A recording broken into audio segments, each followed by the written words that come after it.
समाज के बुद्धिजीवी साथियों, आज हम एक बहुत ही ऐतिहासिक कार्यक्रम पे चर्चा करने जा रहे हैं। ये कार्यक्रम उत्तर प्रदेश की राजधानी लखनऊ में 12-13 अक्टूबर 1967 को हुआ था। इस कार्यक्रम के मुख्य अतिथि पेरियार ईवी रामास्वामी नायकर थे। इस कार्यक्रम की अध्यक्षता बहुजन नेता बाबा साहब के अनुयायी बी श्यामसुंदर जी कर रहे थे। इस कार्यक्रम में पेरियार स्वामी जी के शिष्य रामस्वरूप जी वर्मा, ललई सिंह जी यादव, बाबू जगदेव सिंह जी कुशवाहा और मास्टर जी जगदीश जी बिहार से और पूरे भारत के दूर दराज के काफ़ी साथी इसमें शामिल हुए। ये कार्यक्रम में जो अध्यक्षीय भाषण बाबा साहब के जाने के बाद बाबा साहब की विरासत को जिन महापुरुष ने संभाली, बी श्यामसुंदर जी और पेरियार जी की जोड़ी उस वक्त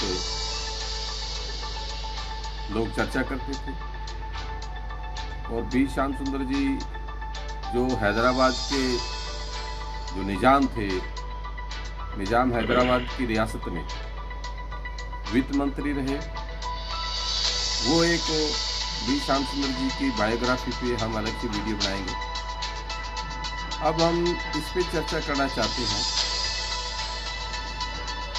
कि बी श्यामसुंदर जी का जो अध्यक्षीय भाषण है वो 2-3 लाइन का मैं आपको पढ़ के सुना देता हूँ।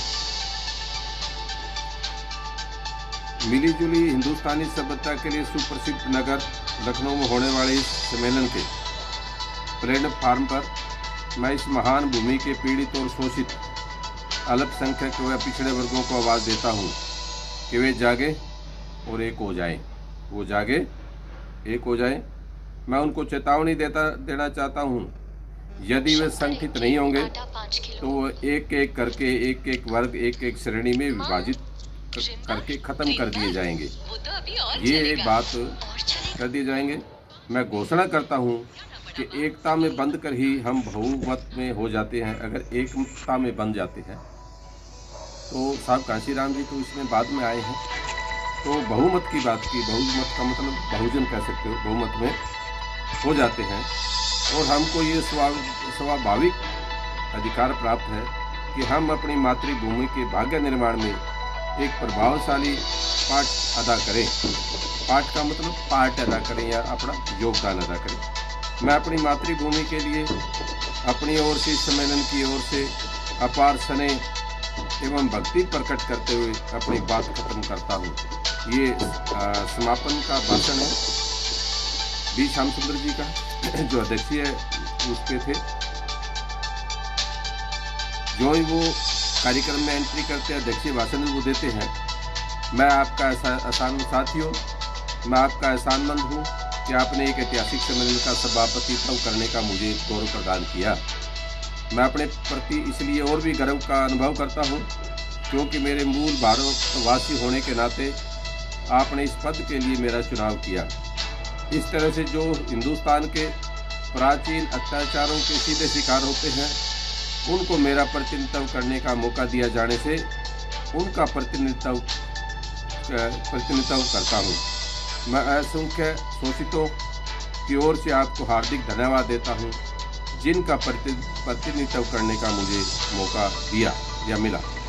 यह दुख की बात है कि शांति प्रिय मानवतावादी हिंदुओं में आज इतना नैतिक साहस नहीं है कि वे उन लोगों को मुकाबले में खड़े उसके जो उनके वर्ग को अपमानित कर रहे हैं, करने में लगे हुए, क्योंकि वे उनके द्वारा जो अत्याचार किए जा गए हैं उनके संदर्भ में जो कुछ कहते हैं वह एक हकीकत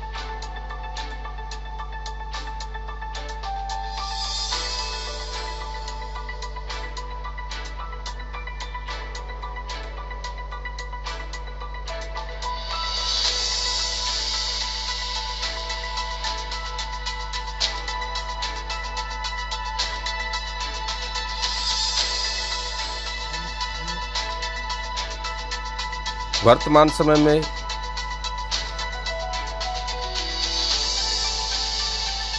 यह दुख की बात है कि शांति प्रिय मानवतावादी हिंदुओं में आज इतना नैतिक साहस भी नहीं है कि वो लोगों का मुकाबला करने के लिए खड़े उनके वर्ग को अपमानित करने में लगे हुए हैं, क्योंकि उनके द्वारा उन पर जो अत्याचार किए गए हैं, उनके संदर्भ में जो बात कहते हैं वह एक हकीकत है और यह सच इतना कड़वा है कि वह किसी तरह उनके लिए अपमान से कम नहीं है।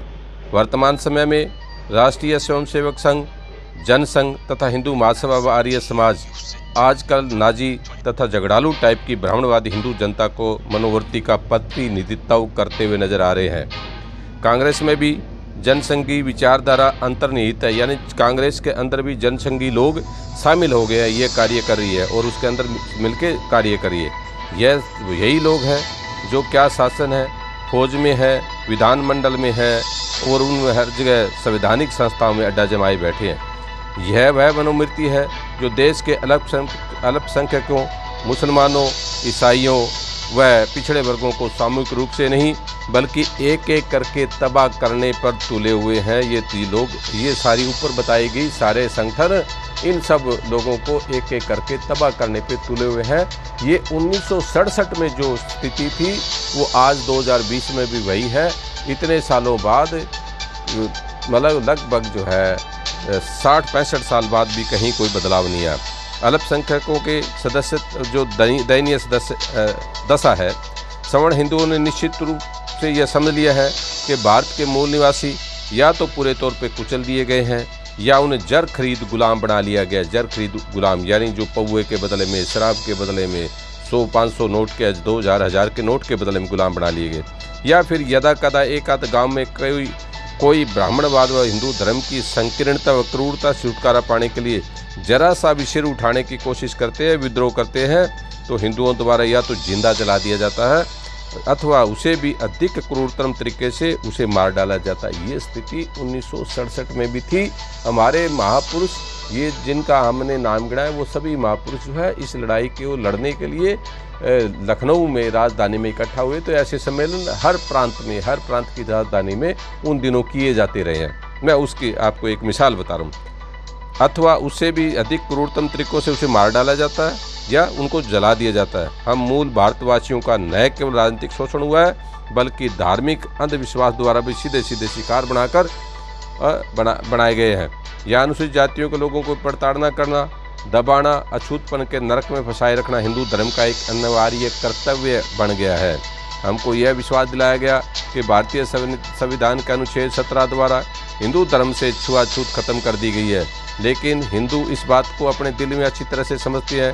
यह अछूतों के साथ एक बहुत बड़ा धोखा किया जा रहा है। हमने पिछले 20 साल में देखा है, यहाँ के अछूतों को सिर्फ आम नपुंसक, सरेआम उनको नपुंसक बनाया जा रहा है। उनके नौजवानों, उनके नई पीढ़ी को अयोग्य और शक्तिहीन किया जा रहा है। शहरों के आम रास्तों पर औरतों को नंगा घुमाया जा रहा है। साधारण सी बात पर लड़कों को बुरी तरह से मारना, सरकारी सड़ी गली लाशों को अछूत से जबरन उठाना, अपनी देवी देवताओं को खुश करने के लिए लड़कियों को जिंदा गाड़ना, ये ज्वलंत उदाहरण है।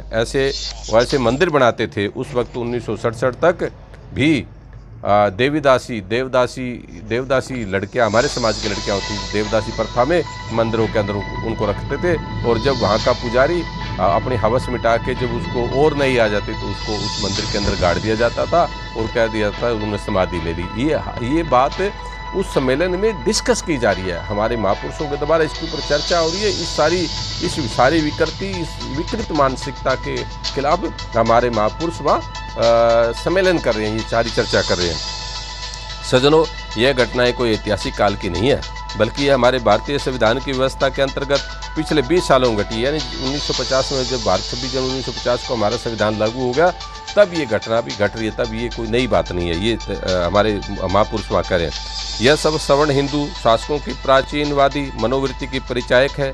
यद्यपि उन पाश्चात्य सभ्यता के संस्कृति का थोड़ा बहुत भी असर इन लोगों पे नहीं है, शायद कभी अपने व्यवहार में ये अमल भी नहीं करें। जबकि विदेशों में जाते हैं, देखते हैं जातिवाद, धर्म के नाम से, लिंग के आधार पे कहीं कोई भेदभाव नहीं है। ये सब देखते हैं, विदेशों में जाते हैं इनके लोग, लेकिन वो बात भारत में लागू करने के लिए ये तैयार नहीं है। यह घटनाएं कोई ऐतिहासिक काल की नहीं, ये चीज़ जो है आप देख रहे हो। प्रकाशित उपलब्ध आंकड़ों के अनुसार लगभग 8,000 ऐसी घटनाएं हैं जिन्हें सुव्यवस्थित और पूर्व नियोजित व्यवस्था के अंतर्गत सारे हिंदुस्तान के मुसलमानों के खिलाफ उन्हें हतोत्साहित, भयभीत करने, प्रस्त करने के, गुलाम बनाने के लिए, आर्थिक दृष्टिकोण पर तबाह करने के लिए, बर्बाद करने के लिए तंग नज़र हिंदुओं द्वारा की गई। ये बिल्कुल सीधा सीधा हमारे उस सम्मेलन में ये सारी चर्चा हुई। और जो अध्यक्षीय भाषण जो कोई भी अध्यक्ष हमारे महापुरुष देते हैं, उसका मतलब पूरे सम्मेलन में 2 दिन में जो चर्चा है उसके ऊपर है। इनमें एक एक बात गिनाई कि हमारे अल्पसंख्यकों को, जो हमारे मुसलमान भाई है, क्रिश्चियन भाई है या दलित कोई लोग उस वक्त जो अपनी दुकानदारी करते तो उनको आर्थिक तौर पे नुकसान पहुंचाने के लिए उनको दंगा करके उनको दुकानों को जलाया गया, उनके व्यापार को ठप करने के लिए किया गया, उनके घरों में घुस के। ये जो अब दिल्ली में हुआ था अभी पीछे फरवरी में, वही चीज़ 1967 और 60 से पहले भी होती रही। और इसके ऊपर हमारे महापुरुष चर्चा करते थे। हमारे तो अब तो कोई हिम्मत नहीं है इसके ऊपर सम्मेलन करने की हिम्मत नहीं है। अगर कोई करता है इसके बारे में, कुछ लोगों ने इस पर थोड़ी सी हिम्मत करके बात कही दिल्ली के दंगों पे, तो उनके ऊपर मुकदमा दर्ज किया जा रहा है। क्या क्या अब आप देख रहे हो। तो उस वक्त लखनऊ के अंदर और पूरे भारत में इस तरीके से लग रही है। लखनऊ की घटना का, लखनऊ के सम्मेलन की मैं चर्चा कर रहा हूँ। ऐसे सम्मेलन हर प्रदेश के हर राजधानी में, बड़े शहर में ऐसे हुए। तो उस वक्त हमारे महापुरुषों ने ये किया है।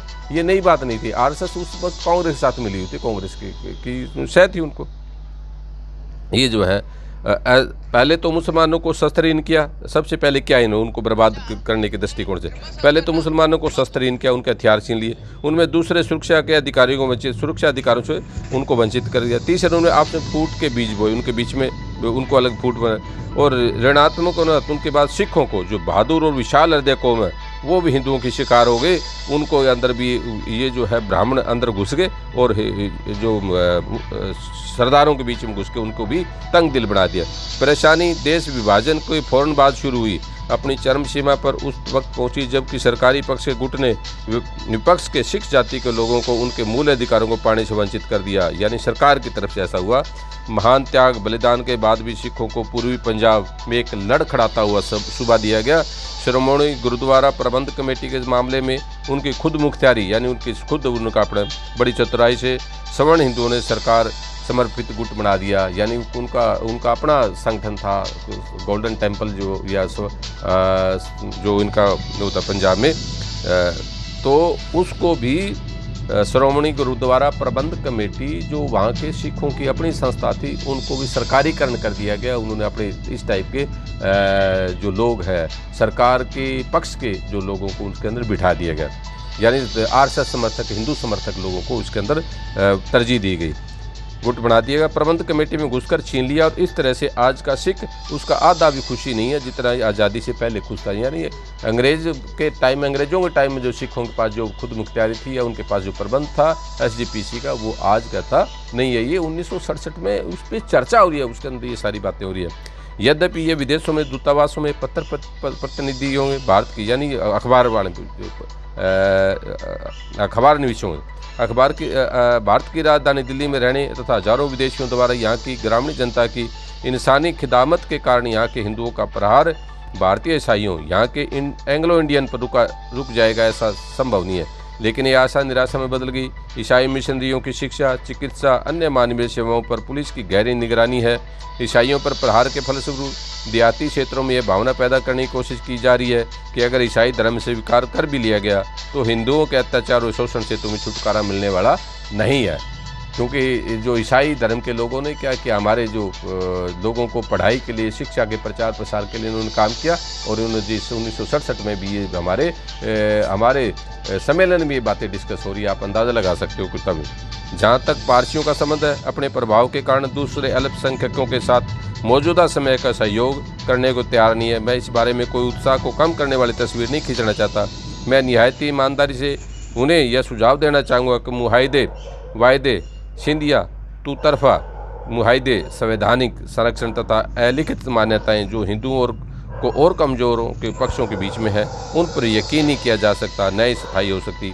ये क्योंकि उस वक्त उर्दू भाषा का ज़्यादा इस्तेमाल होता था। और हमारे जो अध्यक्षीय भाषण जो दे रहे हैं बी श्याम सुंदर जी, हमारे नेता, हमारे महापुरुष, वो कुछ उर्दू भाषा के शब्दों का इस्तेमाल कर रहे हैं। तो आपको थोड़ी सी इसमें परेशानी समझने में थोड़ा सा जो वो ध्यान देंगे तो समझ आ जाएगी। इन सब तथ्यों को सामने रखते हुए हिंदू इतिहास व परंपराओं का एक मेधावी विद्यार्थी होने के नाते कमज़ोर अल्पसंख्यकों को मेरी सलाह है कि अपना खुद का एक संघ बनाए, वर्षों से यानी सदियों से चला आ रहे शोषण को खात्मा करे, ऐसा धर्मनिरपेक्ष संगठन बनाए ताकि शासन में मौजूदा धर्मनिरपेक्षता के शत्रुओं को करारी टक्कर दी जा सके। सेक्युलरिज्म की उस वक्त भी बात हो रही है। उत्तर प्रदेश की दलित पीड़ित व पिछड़ी जाति ने इस जरूरत को अनुभव किया। आज यह सम्मेलन उसी का परिणाम है। इस मौके पर मैं बड़ी गंभीरता से विचार करने के लिए एक मौलिक प्रश्न उठाना चाहता हूँ। प्रश्न क्या है? वर्णाश्रम यानी वर्णाश्रम व पुनर्जन्म चट्टान की तरह हिंदू समाज में खड़े हैं। क्या हिंदू लोग जिन्होंने हजारों सालों से उसी अनुमानसिक, अविवेकपूर्ण और संविभाजित हिंदू दर्शन के लिए अंतर्गत पले व परवरिश पाई है, वो मनोवैज्ञानिक तौर पे सामाजिक दृष्टि से उनसे आशा की जा सकती है? नहीं की जा सकती। सच्चे प्रजातांत्रिक तरह से करेंगे, समता व भाईचारक सिद्धांत को अपनाएंगे, ऐसा मुझे उन पर भरोसा नहीं है। पिछले 3000 वर्ष का इतिहास साक्षी है। हिंदू नीति निर्धारक शासकों ने जनहित की परवाह नहीं की, बल्कि अपनी जाति के प्रभुत्व व अधिपति यानी उसको जमाए रखने के लिए अपनी नीतियों को कभी नहीं छोड़ा। अगर उनके मन माफिक जो है, अगर वो बात राजाओं ने नहीं की तो युद्ध करा दिया। अगर कोई राजा ने उनकी बात को नहीं माना तो उनको युद्ध के अंदर धकेल दिया, उनको सलाह दी। जब परिस्थितियाँ उनके खिलाफ हुई तो उन्होंने आक्रमणकारी विदेशियों को बुला लिया। जब कोई भी राजा अगर उनकी बात को नहीं माना तो वो आक्रमणकारी विदेशी लोगों को बुला लिया। ये उस सम्मेलन के अंदर ये चीज़ें चर्चा होती रही हमारे महापुरुषों के द्वारा। और Hindu east India company Bharat में अपना पैर न जमा पाती अगर हिंदुओं की मदद उसे ना मिलती। अब ये कहते हैं ईस्ट इंडिया जयचंद की बात करते, किसी और की बात करते, ये सभी के सभी यही लोग जो है हिंदू लोग या ब्राह्मण लोग थे।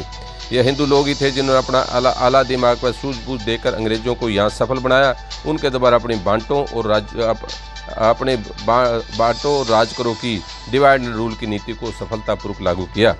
अंग्रेजी शासन में अगर हिंदुओं ने अपनी शक्ति पर अपनी महत्ता को बनाए रखने की पूरी कोशिश की, लेकिन सन 1934 में स्वर्गीय डॉक्टर अंबेडकर और स्वर्गीय मिस्टर मोहम्मद अली जिन्ना, जिन्होंने अंतर्राष्ट्रीय पैमाने पर जागरूकता पैदा की और जिनके कारण हिंदुओं के दावा कि वह सारे भारत का प्रतिनिधित्व करते बेबुनियाद साबित हुआ, इसे गांधी जी और हिंदू सत्ता दोनों को गहरा धक्का लगा।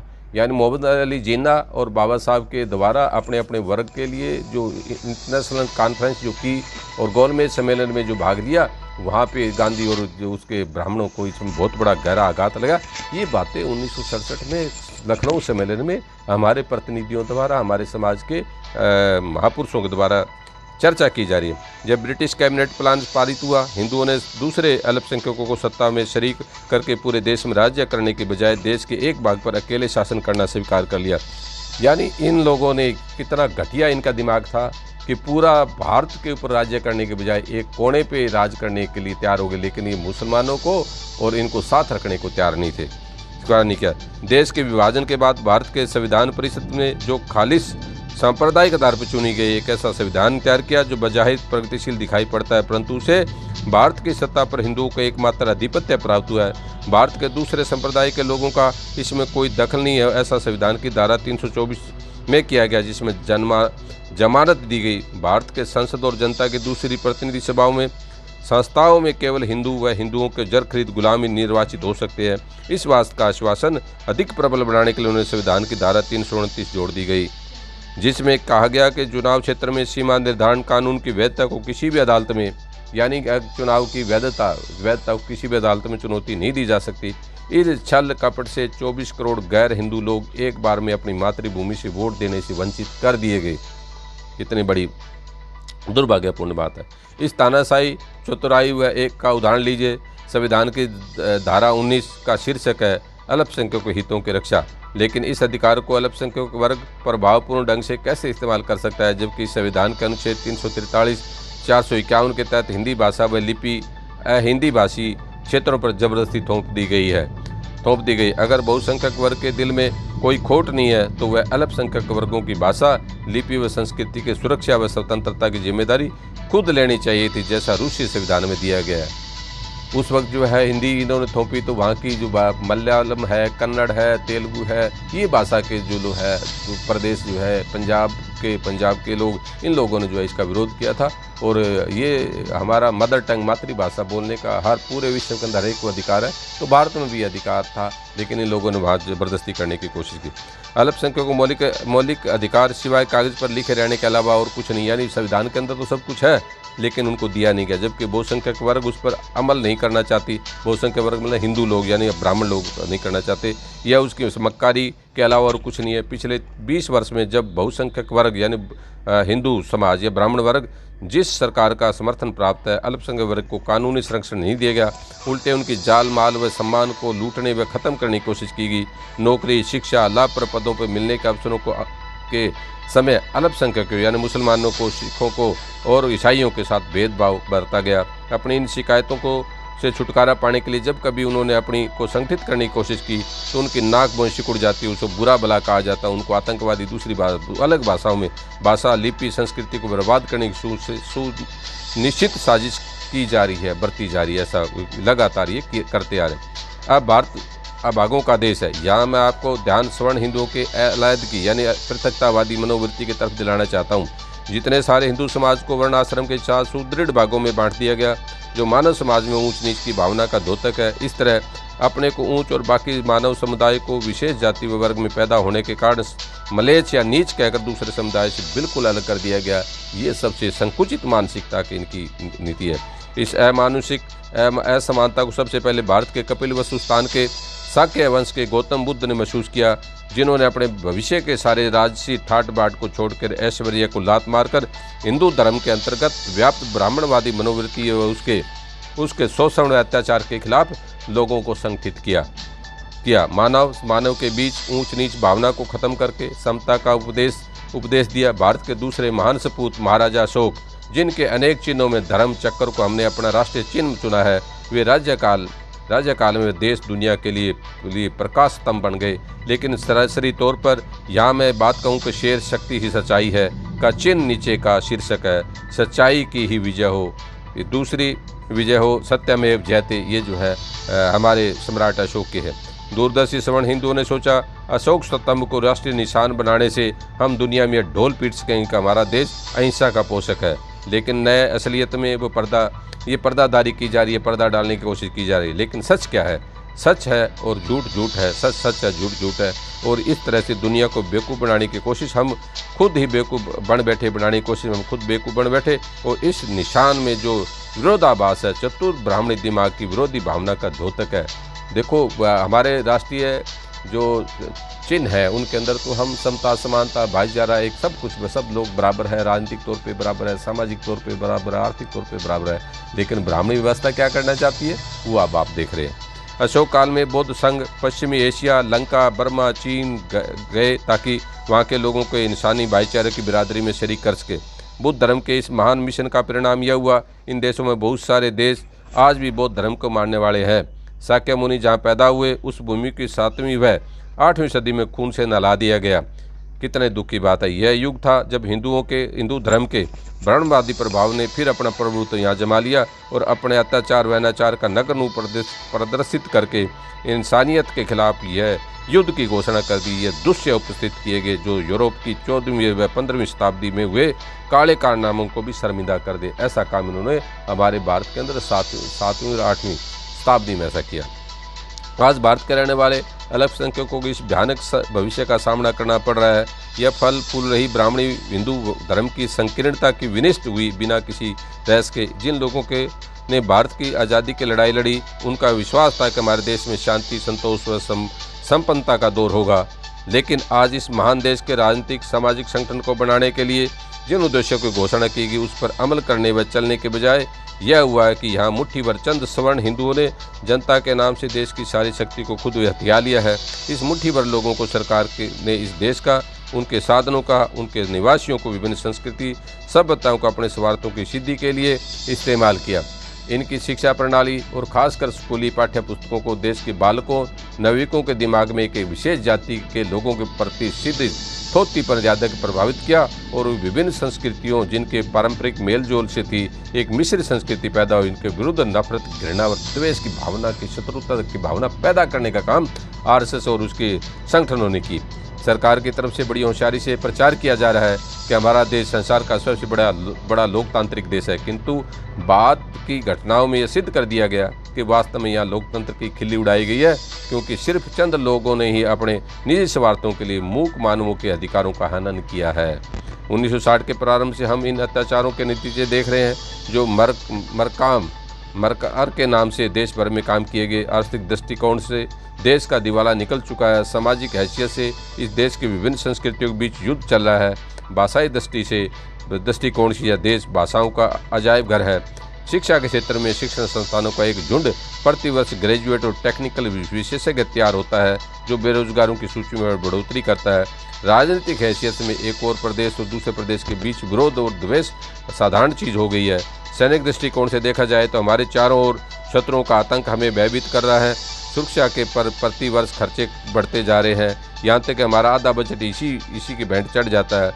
यहाँ एक गांधीवादी देश की विचित्र और हास्यास्पद दृश्य है, वहीं शस्त्रों की दौड़ में लगातार लगा हुआ है, बड़े देशों के सामने हथियारों के लिए भीख मांग रहा है। आर्थिक योजना क्षेत्र में अपने विचित्र विचारों की पूर्ति के लिए हम देश के वास्तविक आवश्यकताओं की अपेक्षा कर रहे हैं, जिसका नतीजा यह निकला कि हम अपनी तथाकथित प्रगति योजनाओं के लिए हमने दूसरे देशों से इतना कर्ज ले लिया कि हम उसका ब्याज अदा नहीं कर पा रहे और कर्ज के भुगतान को संगठित कराने के लिए इच्छुक रहते हैं।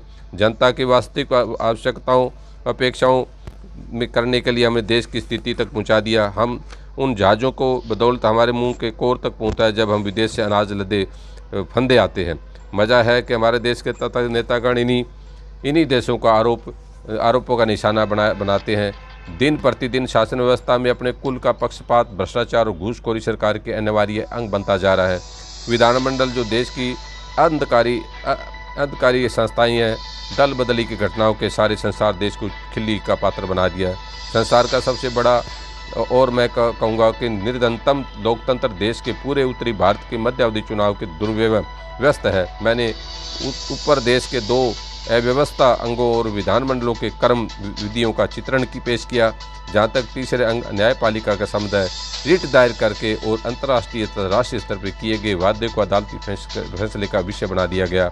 राष्ट्रों की बिरादरी में हमारा क्या स्थान है, इस पर टिप्पणी करते हुए हाल ही में दक्षिण के एक ज्ञानी नेता राजा जी ने कहा था कि हम तेजी से मित्रों को खो रहे हैं और पड़ोसी देश हम विभिन्न देशों की मित्रता प्राप्त करने में कामयाबी हासिल कर रहे हैं। हमारी विदेश नीति इस संसार की परिस्थितियों को अवलोकन कर निर्भर नहीं, बल्कि कट्टरपन, श्रम को धोखा में रखने और कल्पित सिद्धांतों की नीति का इसका आधार है। जहाँ तक लगभग राजनीतिक का संबंध है, स्वतंत्रता के बाद 10 वर्षों में तमाम प्रदेशों केंद्र के मुख्य प्रधानमंत्री ब्राह्मण ही थे।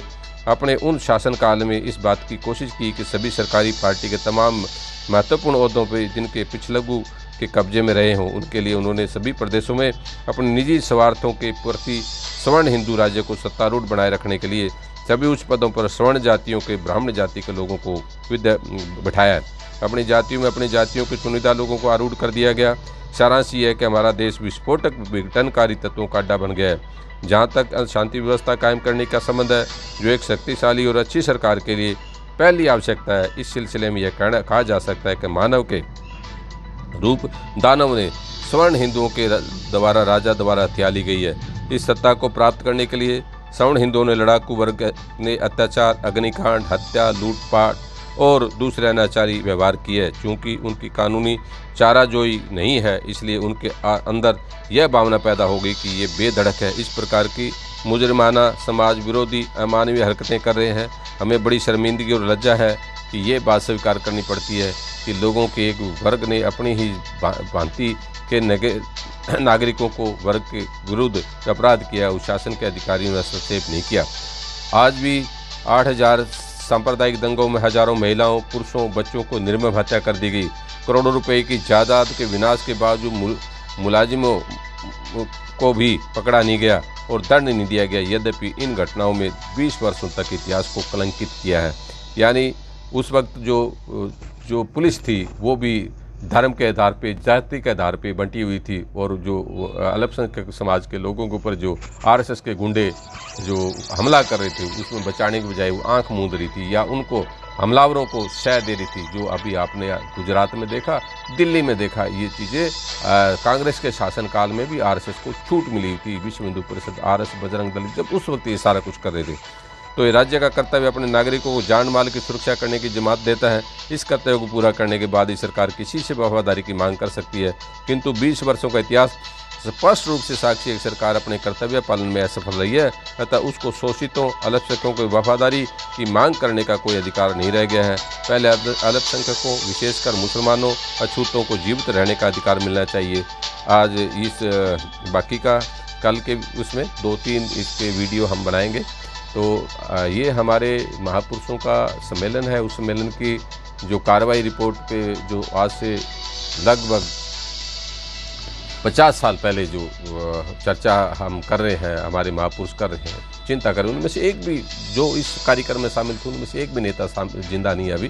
तो उन महापुरुषों को हम आज के इस कार्यक्रम में एक कृतज्ञता प्रकट करते हैं कि आप इस वक्त कितने जिम्मेवारी के साथ, आपको कितनी चिंता थी आने वाली नस्ल के लिए, आने वाली देश के मूल निवासियों के लिए, देश के भारतवासियों के लिए।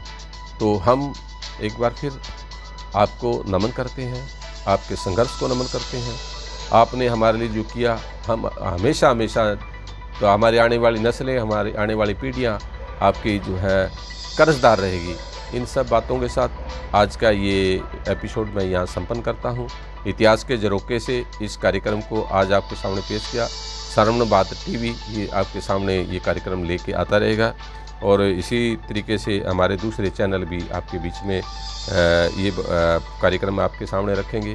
तो अब हम दक्षिण भारत के जितने, या उस वक्त पेरियार और पेरियार के जितने अनुयायी थे, इसमें काफ़ी ललित सिंह यादव है, रामस्वरूप वर्मा जी है, जगदेव प्रसाद कुशवाहा है, मास्टर जगदीश जी है, या राजेंद्र प्रसाद चौधरी जी है, या इतने जो लोग हैं, या बी श्याम सुंदर जी हैं, जो भी हमारे योद्धा हैं पेरियार जी के और नारायण गुरु जी के, उनकी सबकी चर्चा हम करेंगे, और अलग अलग सम्मेलन जहाँ जहाँ उनकी हम चर्चा करेंगे। तो कुछ साथियों के लिए ये चीज़ें बोर हो सकती है, लेकिन अगर सच में आप इस देश में शासक बनना चाहते हैं, इस देश के कारोबार को अपने हाथ में लेना चाहते हैं, सच में आप जय भीम बोलने का अधिकार आपको तभी है जब आप बाबा साहब की इस लड़ाई को लड़ना चाहते हैं, बाबा साहब की विचारधारा के साथ अपने परिवार को जोड़ना चाहते हैं। साहब कांशी राम जी के बलिदान को अगर आप बलिदान को अगर सच में आप कृतज्ञ हैं उसके बलिदान के, उनके संघर्ष के, उनके महापुरुषों के, तो आपको ये बातें सुननी चाहिए। इन बातों को सुन के इस पर विचार करना चाहिए, साहित्य पढ़ना चाहिए, हमारे महापुरुषों के द्वारा दिए गए समय से किए गए संघर्ष को, इसके बारे में। तो हमारी कोशिश है कि आपके सामने हम 2-3 विषय लगातार लेके आ रहे हैं। एक साहब कांशी राम जी का जो अखबार है बहुजन संकट, वो इसमें हम लिख रहे हैं। वो हम आपको 2 दिन बाद एक बहुजन संकट का साहब कांशी राम जी की स्पीच इसमें डाल रहे हैं, और इसके साथ साथ जो हमारे दूसरे महापुरुष उन सब की हम चर्चा विश्लेषण करते रहेंगे। तो इसमें कोई कमियां कमजोरियां रह सकती है, कार्यक्रम पेश करने में कमी कमजोरी हो सकती है। कुछ चीज़ें इसलिए भी मुझे किताब से पढ़ के बोलनी पड़ रही है, क्योंकि बातें उसके हिसाब से कहनी ज़रूरी है कि उस वक्त की परिस्थितियाँ क्या थी। तो परिस्थितियों में कोई बदलाव नहीं हुआ है, तो आज हमें फिर ऐसे इस आंदोलन की एक बार ज़रूरत पड़ेगी। तो आइए हम मिलके संघर्ष करें, आइए हम मिलके अपने महापुरुषों को नमन करें, आइए हम अपने महापुरुषों के आंदोलन को, उनके विचारों के प्रति कृतज्ञता प्रकट करें। इन सभी कृतज्ञता प्रकट के साथ जय भीम, जय भारत और नीला सलाम।